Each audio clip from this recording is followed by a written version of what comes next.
Bonjour à tous. N'hésitez pas à vous rapprocher, vu qu'on est en petit comité, n'hésitez pas à venir près de nous. Alors bienvenue pour cette conférence. On va parler redynamisation du territoire. La question qu'on va se poser est assez simple. Est-ce qu'on peut dynamiser son territoire sans tenir compte des besoins de ses administrés ? Cette question fait sens au vu de l'actualité de ces dernières semaines et notamment de plusieurs amendements qui ont été déposés afin d'instaurer une taxe fast-food et qui cible les restaurants exploités en franchise. Pour en parler, j'ai le plaisir d'accueillir Véronique Discours-Buot, déléguée générale de la Fédération française de la franchise. Bonjour. Et Christophe Bertogliati, directeur des opérations de l'enseigne Quick. Bonjour à tous les deux. Bonjour. Bonjour. Merci d'être avec moi aujourd'hui. Véronique, on va débuter assez simplement. Que prévoit concrètement l'amendement proposé par LFI et quel serait l'impact concret sur les enseignes et pour les franchisés? Alors, l'amendement prévoit une taxe de 50 000 € pour tout fast-food qui s'installerait dans une commune. 50 000 au moment de la création et 10 000 par an, par année d'exploitation. Cette taxe serait doublée si l'implantation se faisait à moins de 300 mètres d'un établissement scolaire. Alors, la vraie problématique, c'est que c'est une discrimination en fait par rapport à un modèle d'entrepreneuriat, puisqu'en fait, n'importe quel autre kebab, par exemple, pourrait lui s'installer impunément à côté d'une école sans avoir à payer cette taxe. Donc, il y a une vraie discrimination qui contredit le droit d'entreprendre en France. C'est la première chose. La seconde chose, c'est que je trouve qu'il y a une vraie méconnaissance du modèle de la franchise. Je voudrais juste faire un tout petit rappel pour expliquer ce que c'est. La franchise, aujourd'hui, c'est un modèle d'entrepreneuriat extrêmement prisé par les primo-entrepreneurs. Parce qu'en fait, c'est basé sur le partage de la valeur et le transfert d'un savoir-faire. On a d'un côté un franchiseur qui développe un concept, qui va le tester sur des magasins en propre, qui va démontrer que son business model est viable, qui va créer une marque, qui va créer un savoir-faire, qui va éventuellement créer une centrale d'achat pour pouvoir minimiser en fait le coût de ses produits. Et tout ça, il va le transmettre à un autre entrepreneur qui va décider, lui, de monter sa boîte en utilisant l'enseigne, en utilisant le savoir-faire, en utilisant la formation qui va être prodiguée par la tête de réseau, la communication nationale, éventuellement la centrale d'achat, et puis toutes les recettes qui touchent notamment à la qualité, à la sécurité alimentaire, au plan de prélèvement de laboratoire. Tout ça est fait en fait via la tête de réseau, grâce à la tête de réseau, et porté à disposition du franchisé qui, lui, bien qu'entrepreneur indépendant, va pouvoir bénéficier de tous ces services. Donc on voit bien qu'il y a déjà un partage de la valeur qui est fait, et c'est surtout un modèle d'entrepreneuriat aujourd'hui qui permet de sécuriser l'entrepreneur et qui permet à des entrepreneurs qui ne sont pas issus du domaine et du secteur d'activité de pouvoir se reconvertir facilement, et aussi à de très jeunes entrepreneurs de démarrer dans l'entrepreneuriat à un moindre risque. Alors vous l'avez dit, le modèle de la franchise a fait ses preuves et attire de plus en plus. 52% des entrepreneurs souhaitent le faire en franchise. Comment expliquer que les territoires, que les communes ne sont pas sensibilisées à ce modèle-là ? Comment vous l'expliquez ? Alors certaines d'entre elles le sont. On a beaucoup de communes qui nous appellent notamment parce qu'ils savent aussi que les grandes marques sont des locomotives. Ça ne veut pas dire qu'il ne faille que des grandes marques nationales dans une commune. Ce n'est pas du tout ce que je suis en train de dire. Mais je pense que c'est la mixité des enseignes qui font la richesse en fait et la dynamisation d'un territoire. Et ils en ont quand même besoin. Ça n'est pas parce que vous vivez dans un territoire plus rural que vous n'avez pas, vous aussi, envie d'avoir accès à certaines marques. Et puis c'est aussi très créateur d'emplois. On parle toujours des côtés négatifs des marques, mais c'est aussi générateur et créateur d'emplois et de trafic sur un territoire. Christophe, de votre côté, comment vous accueillez ce type de proposition ? Vous êtes directement concerné, j'imagine, par cette proposition et vos franchisés également ? Oui, effectivement, cette double taxe, elle est accueillie évidemment avec une vive inquiétude de par évidemment toutes les têtes de réseau de tous les modèles de franchise, hein. Je rappelle quand même qu'en France, il y a plus de 2000 réseaux de franchisés qui existent. Donc ça peut créer une incertitude, bien évidemment. Et d'abord, ça va concerner également nos franchisés, qui sont les partenaires les plus importants dans le cadre du développement. Si je prends l'exemple de Quick, par exemple, depuis maintenant presque 4 ans, l'enseigne connaît un développement assez important. Et pour ce faire, on s'appuie sur nos partenaires franchisés, sans qui tout ça ne serait pas possible.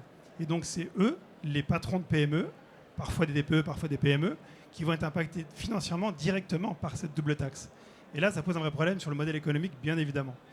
Souvent, ces patrons de PME, ils sont jeunes, ils sont souvent des personnes qui sont dans le cadre d'une reconversion, et c'est surtout des patrons de PME qui sont ancrés au niveau local et qui vont venir dynamiser le tissu économique local. Ce sont de vrais partenaires dans les régions, dans les villes évidemment, sur lesquels on peut s'appuyer. Et donc venir pénaliser leur modèle économique, ça n'a pas beaucoup de sens aujourd'hui. On parlait que la franchise était vecteur d'emploi. Vous, quand vous ouvrez un restaurant Quick, c'est une 60aine d'emplois, c'est ce que vous me disiez en préparant cette table ronde? Oui, c'est ça. Effectivement, une ouverture, c'est à peu près 60 emplois par restaurant. Alors je prends l'exemple de Quick, mais ça peut être d'autres enseignes, bien évidemment. Ça, on parle d'emplois directs, mais il y a aussi les emplois indirects, bien sûr, que concernent évidemment les prestataires ou des acteurs plus locaux qui vont venir aussi rayonner dans tout l'écosystème de ce restaurant. Ça, c'est assez important. Véronique, vous avez co-signé avec le SNAR, le Syndicat national de l'alimentation et de la restauration rapide, un communiqué qui met en avant que cet amendement engendrerait une vraie distorsion de la concurrence. Il faut rappeler quand même qu'un franchisé est un indépendant au même titre qu'un restaurateur qui se lance sans enseigne. Absolument, là, ça serait discriminer certains entrepreneurs sur le format de l'entrepreneuriat, ce qui n'a absolument aucun sens d'un point de vue de l'équité économique et sociale. Je rappelle que la France a besoin d'entreprendre, a besoin de ses entrepreneurs, et que ce format, ce modèle d'entrepreneuriat permet effectivement d'entreprendre tout en étant accompagné. Il y a beaucoup d'entrepreneurs qui le choisissent parce qu'en fait, ça leur permet cette reconversion et ça leur permet d'être accompagnés, de ne pas être seuls. On est dans une situation économique compliquée et c'est encore plus vrai en ce moment lorsque vous décidez d'entreprendre. Et d'ailleurs, les banques ne s'y trompent pas. Lorsque vous décidez d'ouvrir votre entreprise sous une enseigne connue dont le concept a déjà fait ses preuves, vous avez un financement plus facile que si vous partez en créant ex nihilo votre propre business. Donc c'est effectivement une période où c'est un véritable atout pour les entrepreneurs. Je voudrais dire que c'est aussi un véritable atout pour les mairies. Et on a pas mal de maires qui nous sollicitent pour venir présenter des enseignes, pour essayer d'attirer certaines enseignes. C'est un vrai élément qui permet de dynamiser. Tout à l'heure, ça a été dit, mais c'est très important. Derrière une enseigne, on a souvent, à tort, l'impression que vous avez des directeurs salariés et des magasins en succursale. Or, derrière ces grandes enseignes, vous avez des milliers d'indépendants qui sont là pour vivre dans la commune, qui s'y implantent avec la famille et qui vont participer, et très souvent qui vont d'ailleurs participer au niveau de la mairie ou du conseil de la mairie, qui vont soutenir des équipes de foot, qui vont faire des tas de choses. Je pense que ce sont des alliés pour les mairies. Il faut effectivement comprendre ça. Et ce sont des gens qui sont implantés, comme tous les habitants, comme tous les citoyens, et qui vont faire travailler les entreprises locales. Donc les territoires auraient tort de soutenir ce type d'amendement qui, je le rappelle, est discriminant. On parle beaucoup de redynamisation du centre-ville. On voit que la vacance commerciale est là dans plein de villes moyennes. Est-ce que ce type de proposition n'implique pas un risque de voir les enseignes, justement, partir hors des centres-villes au profit de la périphérie? Quel est votre avis, Christophe, sur ce point-là? Alors effectivement, vous avez raison, le risque principal à court terme, c'est la délocalisation des ouvertures qui étaient initialement prévues par les têtes de réseau. Globalement, nous, on a un pipeline de développement sur 18-24 mois. Et donc, si effectivement cet amendement vient à passer, je me reposerai la question de savoir si finalement, j'implante toujours mes restaurants dans les centres-villes. À la fois parce que le modèle économique il est moins performant en centre-ville, si je le compare par exemple au drive, premier élément de question. Et deuxième élément, à long terme, évidemment, là aussi, ça avait impacté encore une fois la profitabilité des centres de profit, des entreprises, des patrons de PME. Et donc la question est légitime de se dire, est-ce que finalement on y va ou on n'y va pas? en sachant que, si je prends l'exemple juste des 50 000 euros de taxes à l'ouverture, ça peut représenter une année de profitabilité pour un restaurant de moyenne taille.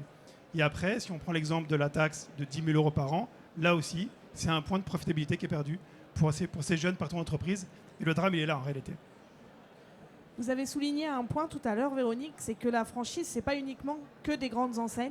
Et ça peut aussi pénaliser ces petites enseignes qui sont en cours de développement, qui essayent d'exploser, qui essayent de mailler le territoire. Donc peut-être rappeler qu'en effet, la franchise, ce n'est pas que Quick, ce n'est pas que McDonald's, c'est aussi d'autres enseignes en cours de développement. Je voulais rappeler qu'en restauration rapide, en France, vu que nous sommes le pays aussi de la nourriture, on a beaucoup d'enseignes et beaucoup de créativité et beaucoup de possibilités pour varier les plaisirs.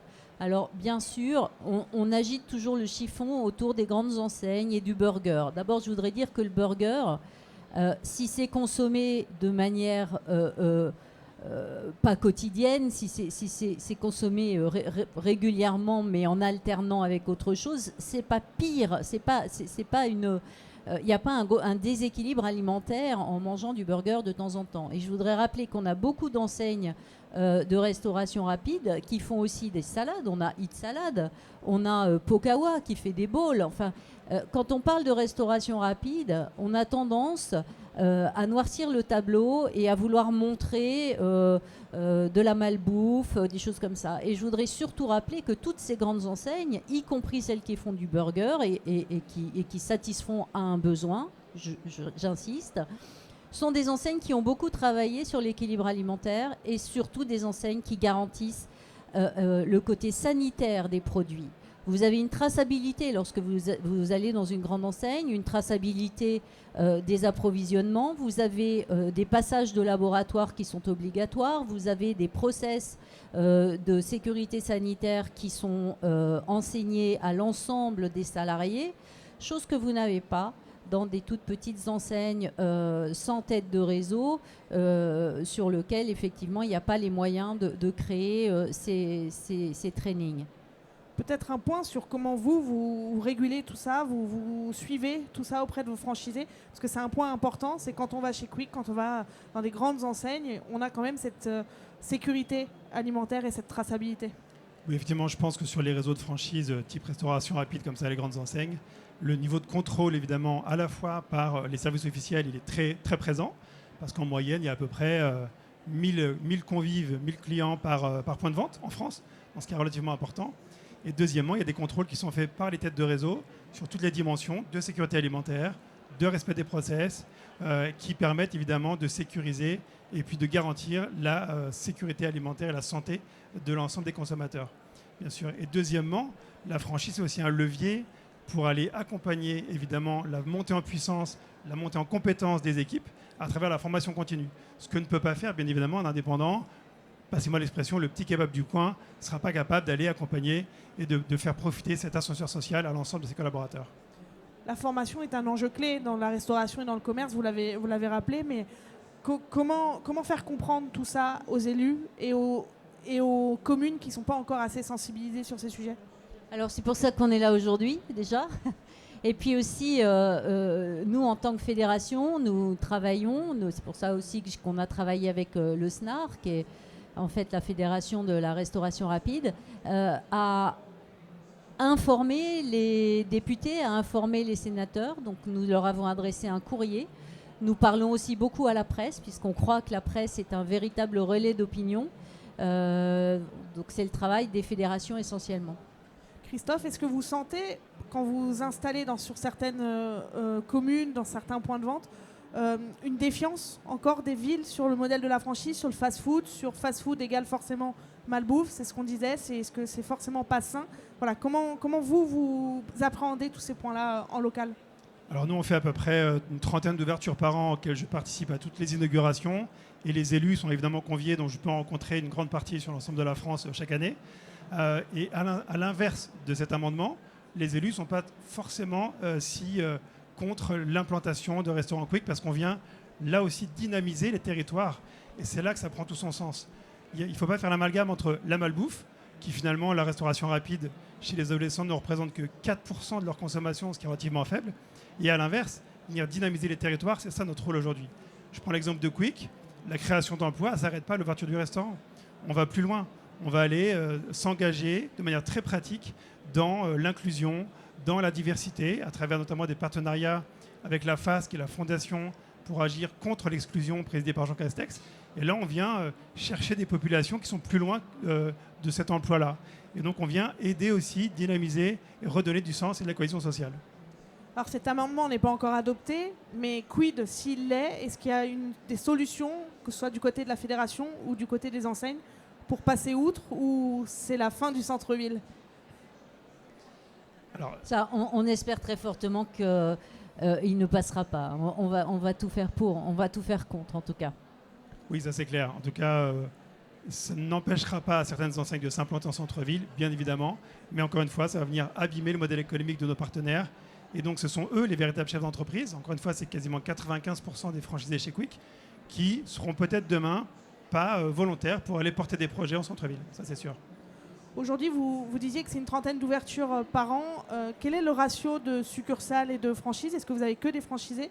Et quels sont les profils également que vous accueillez dans vos réseaux, dans votre réseau? Toutes les ouvertures, c'est 100% en franchise, bien évidemment. On s'appuie sur des vrais patrons de PME qui ont la connaissance, qui sont implantés localement, qui viennent aussi, eux aussi, à leur manière, nouer des partenariats pour aller accompagner la diversité, accompagner la montée en compétences et la cohésion sociale, bien sûr.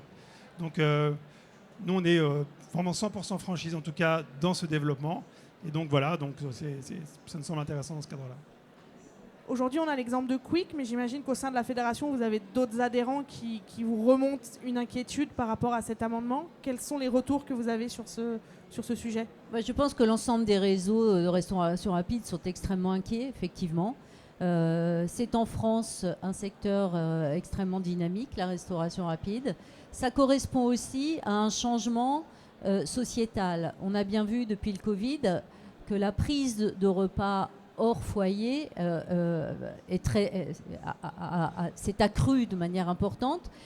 Ça n'est pas fini, le travail des femmes contribue aussi à ça et il est normal qu'on puisse avoir une multiplicité d'offres. C'est aussi pour ça que c'est très intéressant d'avoir tous ces réseaux de franchise, parce que j'en citais quelques-uns tout à l'heure, mais on a à la fois du burger, mais on a aussi des pokéballs, on a à la fois des salades, on a de tout.